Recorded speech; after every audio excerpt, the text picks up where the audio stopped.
Assis à sa table, seul, il mange. Il se goinfre, engloutit inlassablement, se remplit à n'en plus finir.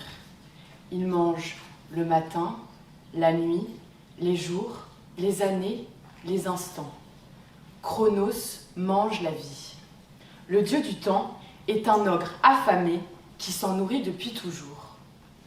Tout en mangeant, il se divertit du spectacle offert par ceux que la vie a enfantés, les animaux. Monsieur le Président, Madame, Messieurs du tribunal, l'homme est le seul animal qui sait qu'il va mourir.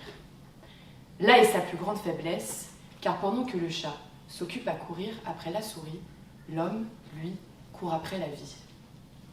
Quoi de plus divertissant alors pour le maître du temps que de voir l'homme déboussolé face à cette poursuite vaine. 65 ans passés, Monsieur Lieu désespère de cette vie que Chronos a déjà bien dévorée.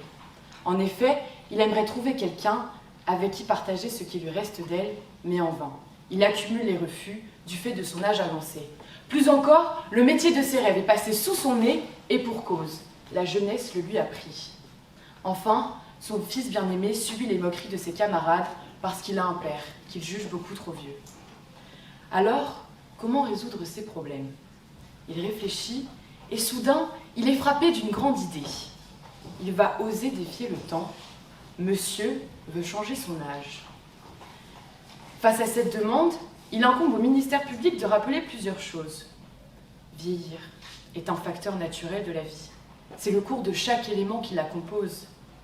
Les fleurs fanent, la peinture sèche, les fruits pourrissent, et même les étoiles s'épuisent.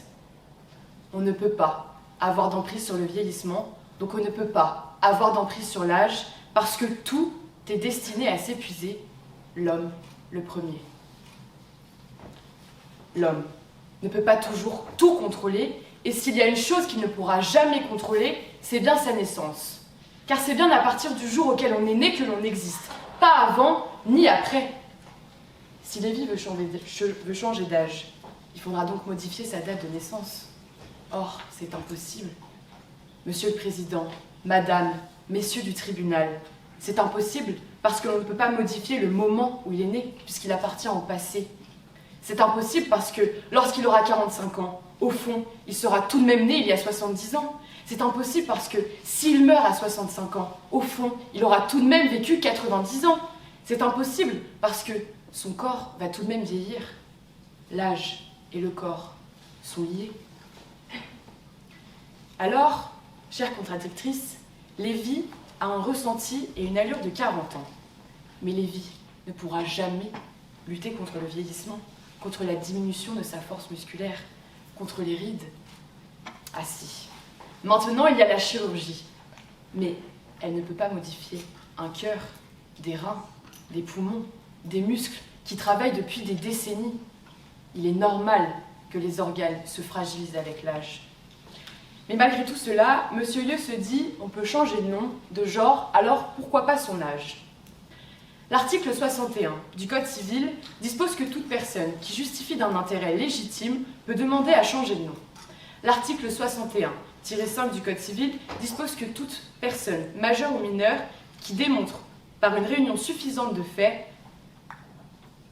peut demander à changer de sexe. Pourquoi Monsieur Lévi ne présente ni d'intérêt légitime, ni de réunion suffisante de faits pour pouvoir changer son âge? Tout d'abord, la quête de l'amour n'est pas un intérêt légitime, car l'écart d'âge n'a jamais été un obstacle, et encore moins de nos jours. Parce que la discrimination vis-à-vis de son travail n'est pas non plus un intérêt légitime, aussi pénalisante qu'elle est, il y a dehors des jeunes qui peinent à trouver un travail parce qu'on leur reproche qu'ils n'ont pas assez d'expérience. Et à l'inverse, des hommes et des femmes, comme Lévi, qui peinent aussi à trouver un travail parce qu'eux aussi ont un âge avancé. Pour autant, est-ce qu'ils ont demandé à changer d'âge ? Non. Parce qu'aussi dur qu'est la réalité de l'école et que les moqueries subies par son fils sont intolérables, elles non plus ne présentent pas un intérêt suffisamment légitime parce que des enfants qui ont des parents ayant la soixantaine, il y en a plein. Chère contradictrice, vous avez cité l'article 6 de la Convention européenne des droits de l'homme, qui dispose que tous les hommes demeurent libres et égaux en droit. Égaux. Lévi ne peut pas être la seule exception. En outre, l'âge permet une distinction fondamentale dans notre société, les mineurs et les majeurs. Cette séparation ouvre des régimes spécifiques en matière civile et pénale.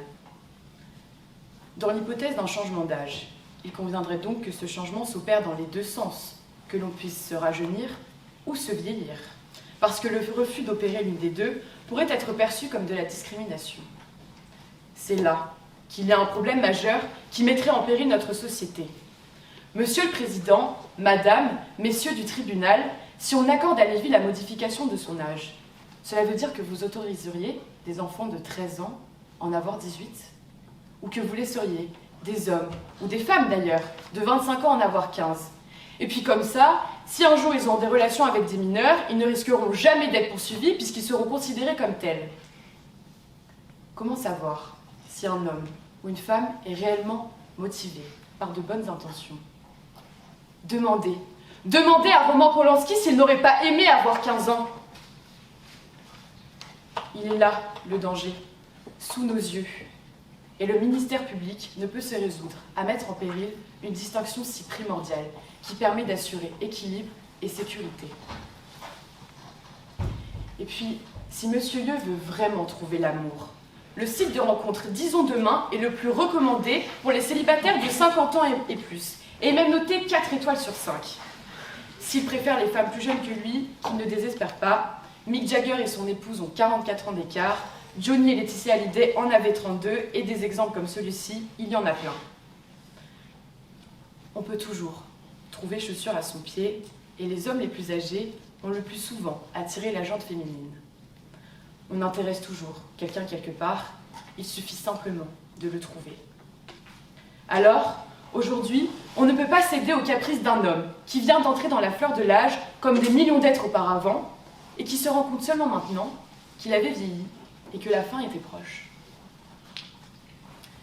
C'est pourquoi je demande le refus d'accorder à M. Lévieux le changement de son âge sur l'interprétation de l'article 61 du Code civil, car les motifs apportés par monsieur ne sont pas légitimes pour procéder à ce changement, et surtout, ce changement n'est fondé sur aucune base légale. Je demande également, au titre de l'article 700 de procédure civile, le remboursement des frais de justice d'un montant de 3 000 €. Oui, notre société évolue, s'adapte, se transforme, mais tous les combats qu'elle nous amène ne sont pas tous susceptibles d'être menés. On rêve parfois de prendre du temps, de passer le mauvais temps, de le remonter, de l'accélérer, même parfois de l'arrêter. Chaque minute, le temps nous écrase, mais ainsi va la vie. Chronos nous domptera toujours.